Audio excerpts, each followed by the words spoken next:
today we are really discussing a book which is written in verses and hymns by Mandira Ghosh. First, I was asked to speak on the culture of Benares. I was little perplexed, as there are so many facets of Benares as far as its culture is concerned, like language, drama, music, art, etc. Being born in a Hindu Brahmin family, since my childhood, I am aware of the significance of this sacred city. As Mandiradi mentions, how she was enamored by Benares while traveling to Kolkata. In my family, I have seen many of my relatives longing to visit and breathing their last breath of life in Benares because it's believed that one will attain moksha if one dies in Benares. This, I think, is also one of the reasons why we find so many widows from Bengal living in Benares, in Kashi. We tend to see the significance of Benares primarily in terms of auspiciousness in its function. That is, as one of the premier pilgrimage sites in the subcontinent. It is also the center of Bhojpuri culture. Benares provided a focal point for the vernacularly based culture that encompasses what is now Eastern UP and Western Bihar. Let me now begin with the main theme, that is sacred culture of Benares. Shiva is the primal guru and special patron of this city. The lord of ancient holy Kashi is Shiv. In other words, Kashi is the city of Shiv. The city of Kashi played a significant role in the ascendancy of Shaivism in North India. There are thousands of Shiv temples. The Shaiva ascetics and renouncers come to the city, to the monasteries of their respective orders. The city's religious history can be traced before the rise of Shaivism. But significantly, over the centuries, the connection between the two, that is Kashi and Shiv, became so firm that by the time of Kashi Khand, the city was said to have been the original ground created by Shiv and Parvati, upon which they stood when no other place existed at the beginning of the time. To understand Kashi and its sacred culture, one must know the theology and mythology of its lord. Shiv is called Maheshwara or Mahadev, the great god, and he confounds and transcends human presupposition of the divine. It reminds me, because I am a student of philosophy, that in Indian philosophy we use these three terms, Satyam, Shivam, Sundaram. It can be stated, Satya hi Shiv hai, Shiv hi Sundar hai, Shiv hi Shubh hai. Shiv displays many faces. In his supremacy, Shiv stands outside, even contradicts human categories and convention. This particular aspect of Shiv is given in Shiv Puran. The myth is like this: when Parvati fell in love with the yogi Shiva, she subjected herself to a lot of difficulties in order to win him as her husband. Parvati is tested to see if she knows who Shiv really is. At one point, many sages tried to dissuade her by telling Parvati that Shiva is too inauspicious and ugly, and she should marry Vishnu. To this, Parvati, stated that Shiv is without the valued attributes of this world. He is beyond what is merely beautiful and merely auspicious. In Hindu tradition, there are two kinds of sacredness: the auspiciousness, which sums up everything that is good and valuable, which includes different rituals and practices, and the holy, quote, within quote, which challenges and transcends the conventional distinctions of good and bad, valuable and unvaluable. The latter type of sanctity is Shiv. The poem title, The River Bank and the Search of Shiv, reflects how everyone is seeking the blessings of Shiv, who is holy in this extraordinary sense. Shiv is perceived as having 5 faces depicted by multiple heads. They are not separate. They form a single image. The faces are moments of his activity, which are creation, preservation, destruction, playful phase of concealment, finally, the indescribable phase of revelation and salvation. This can be stated as Srishti, Sthiti, Samhara, Tirobhav, and Anugraha. In Benares, one will see anthropomorphic images of Shiv as painted by the folk artists of the city. Yet, these are relatively rare as the focus of worship is in the many temples and shrines of the city. There, Shiv is worshipped in the form of linga, as written in the poem titled Shivalinga, where it is mentioned how pilgrims throng the city to have a darshan of the Shivlinga. The symbolism of linga extends far beyond its sexual dimension. I'm not going to speak on that. There are many myths that tell the origin of the linga. Most prominent is in Shaiva theology, which is significant in the context of Kashi. The great myth is the fiery appearance of linga of light, the Jyotirlinga.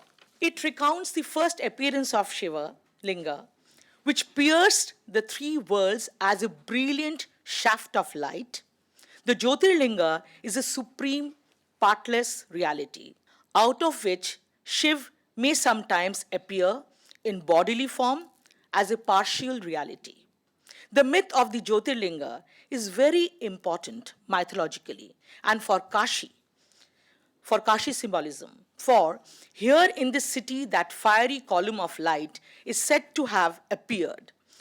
This formless, partless is somewhat similar to the Nirgun Nirakar Brahman of the Indian philosophy. So when we are thinking of the Saguna Brahman, maybe the many faces of Shiva, and when we are thinking of the Nirgun Nirakara, that's the formless, the fiery Shiva. It is said that in Kashi, there is linga at every step. Lingas can be of two types: chala, that can be moved from place to place; achala, unmovable ones; and shanikalinga, that is hand fashion linga. Here I would like to share, I have seen in my childhood my grandmother, making Shivlinga every day from that is the soil one gets in the banks of Ganga, which we say Ganga Mati. So this is something which I've experienced, and interestingly, every day she used to construct them and she used to immerse in Ganga. So that's what is called Shanik Linga.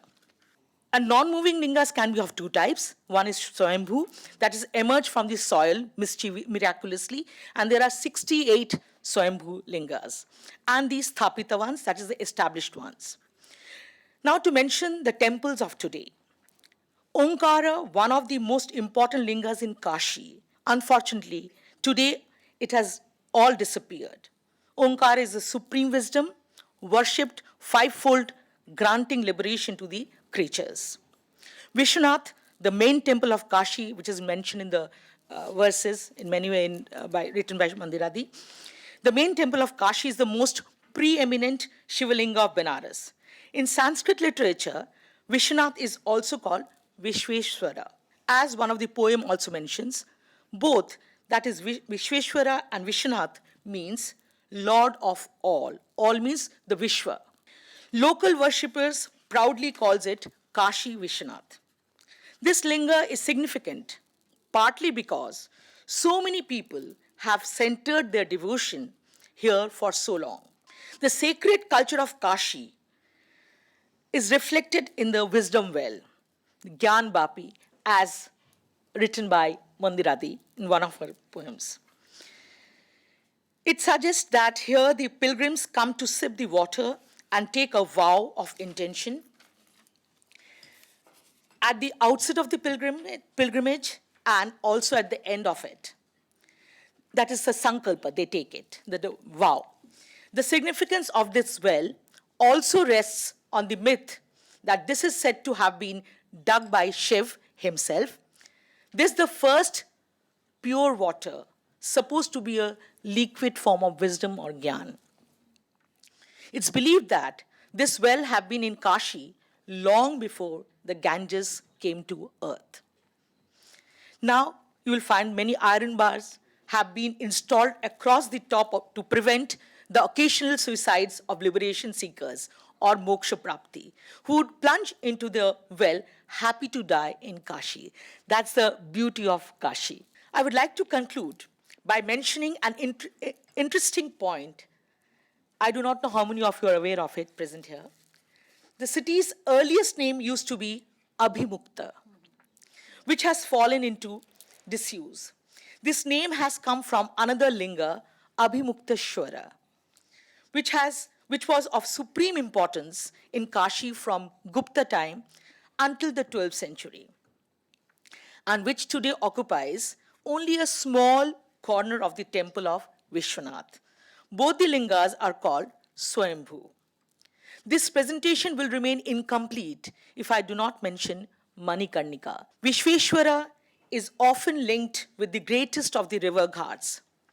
Manikarnika and the two constitutes the axis of Kashi's sacred culture. The myth runs like this: one who bathes in Manikarnika bathes in all tirthas.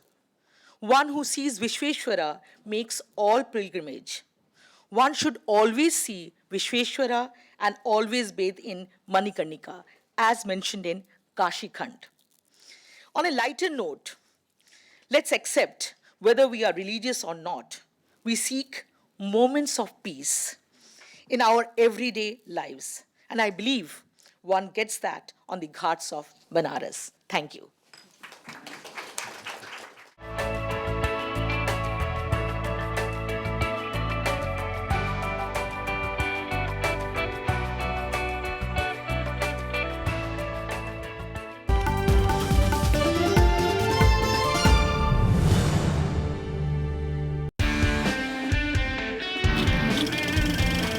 Hello and a warm welcome to It's My Life, the program that brings you face to face with country's top politicians. You know, I've been flying for a very long time. It's a passion of mine. अगर मैं बोलूं मिठाई, कराची हलवा, comedian, जाने walker. ये मेरी जो भाभियां हैं ये प्रसन्न रहेंगी तो मुझे ठीक से खिलाएंगी, तो इसलिए मैं तो अपनी सारी भाभियों की चमचागिरी करती हूँ। मैं तो चला जिधर चले रास्ता। You can't be a successful MP without your wife, huh? I can't be successful anything without my wife. Shortcut में सबको खुश करने के लिए चल धन्नो आज तेरी इज्जत का सवाल है। See, whenever you play golf, you forget about anything. You forget even your own wife also. Most handsome MP in Parliament. Manoj Tiwari. Watch It's My Life at these times, only on Rajya Sabha television. Welcome to this episode of Eureka. We are with us Dr. Kiran Kumar. While the target was 22, two of the satellites from one of the customers, last minute they had to drop out because certain tests which they were doing, they did not succeed in that, so they have to, we will be giving an opportunity in a later launch. Okay. So far we have done about 21 countries. Okay. For different 21 countries we have launched the satellite.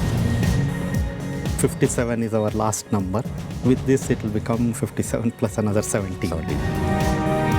Watch Eureka with Dr. A.S. Kiran Kumar, Chairman ISRO, only on Rajya Sabha TV.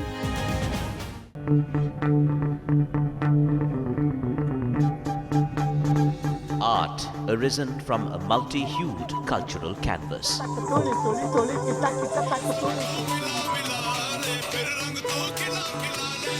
Tradition and cultural fervor dating back centuries.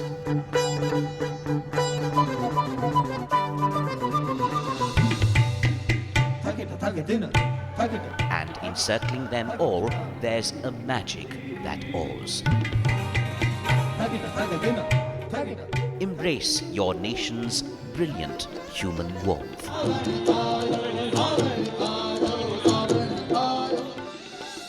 Watch Colors of India, Sundays at 9:30 p.m. on Rajya Sabha television.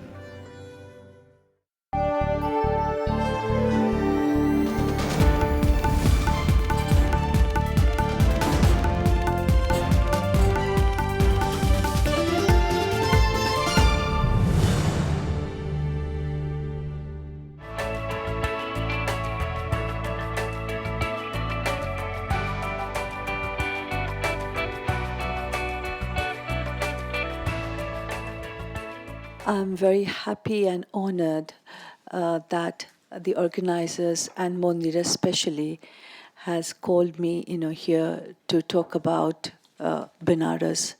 Benares holds a very, very loving place in my heart. I'm not going to speak in the academic manner, but let me talk about her book and read some of her poems. I was fascinated that Mandira had very subtly portrayed the many visions of Benares which goes unnoticed. I believe every city has a smell. You can't define each city by its smell, like Benares for me is camphor, oil lamps, and marigold. Like, Trivandrum is coconut, bananas, and salt spray. And so when I was going through this book, what fascinated me that, this book, if you see it's divided, it's not divided, but then it is divided into two parts. She talks in a very realistic manner in the beginning, and then slowly there is a transcendent manner in her writing in this book. It's like the city itself, because Benares or Kashi or Varanasi, whatever one calls, it's the city which doesn't bother about good roads and very well-defined apartments, but the magic lies in the dust, in the violence, in the jostling of the tourists, the mooing of bulls and cows, the panwalas, the meat shops, and there's the riot of colors, the smack of senses which hits you, and then the city in a whisker turns 360 degrees to quietness and solitude besides the river Ganga. And Benares is very ancient, though the modern is there, and I believe that the ancient time is got somewhere beyond the beeping of the mobiles, the speakers blaring Hindi songs and Bhojpuri songs,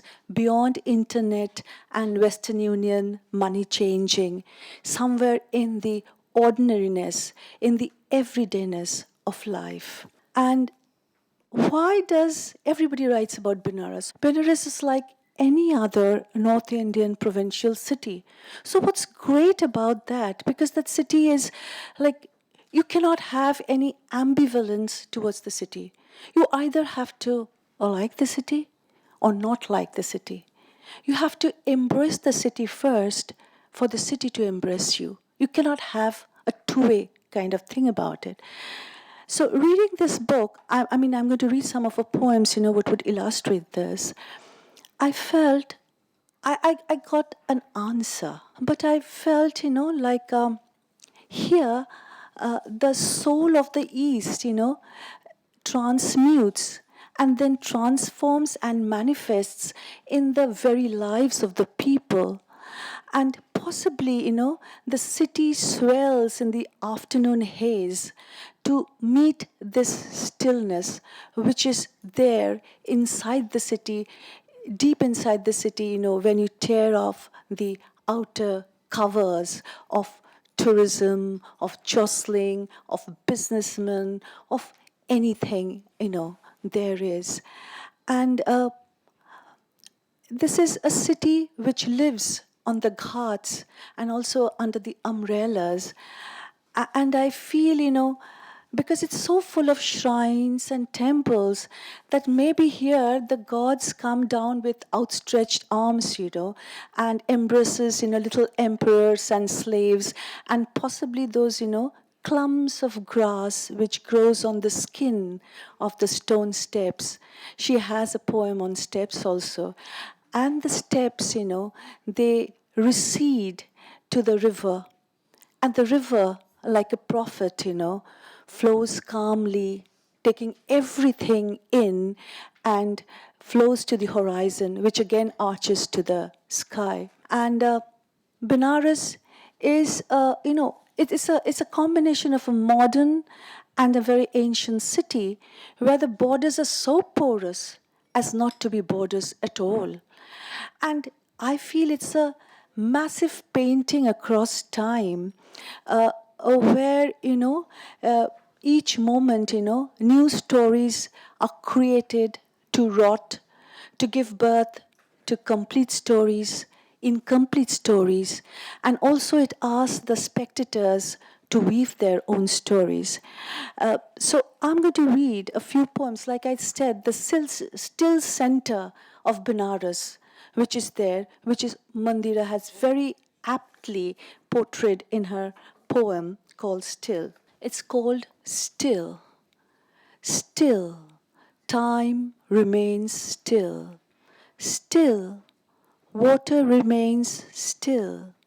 Still tears of widowed woman, her reflective grey hair shaken by wind and attitude, broken by sand.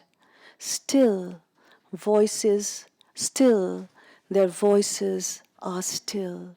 Here many shades of blue on heaven and the earth takes elusive pilgrims eastwards to mingle in gold of the ocean shore. Their movements are still. Destiny made me unfortunate often, this time on its stillness and death. Years passed in frozen vein. I stepped on these ghats rather late. Then there is another poem. She talks about, I was saying Kashi or Benares, or you can say Varanasi as it's called now. She portrays in a very, the city in very few words, but there the picture of the city, comes. And she has called this poem Kashi. An immortal city never dies. Like I was saying, it's like a huge painting across time. An immortal city never dies. The streets are revered as the river, lanes and by-lanes, supposed to be divine, half-burnt bodies, pathetic sight. Death came in plastic sheets. Quacks had earlier tried to save his life. Death inside plastics is inevitable to all poor who believe in magic and quacks, but also looked at the sun to increase his life. Kashi, whom will you salute? Men, woman, river, sun, or God? There's another poem. I was saying the still center, of the city, the city in the afternoon haze, which I was saying, it sort of bloats to reach that still center of the city in spite of its, jangling and hustling and, mooing of cows. This poem is called Solitude. It's a very short poem, but a very terse and beautiful poem. Solitude. White, distant dream of death and solitude. Dead has departed under deep water in the dark hour. Breaking sand, I witness fossil footprints of frozen woman. Death and tranquility, morbid, undesired death, but strangely buried under sand. Woman could be seeing, enjoying laughter, joy, and glee. One last poem I'll read is called Bodies at Night. It's a bit different from. It's got some subterranean rhythm in that poem. It's called Bodies at Night. She came to the city in search of death. Wear and tear, the body's experience, wear and tear. The purified Brahmin body in the kalash that sustained water in a minute before.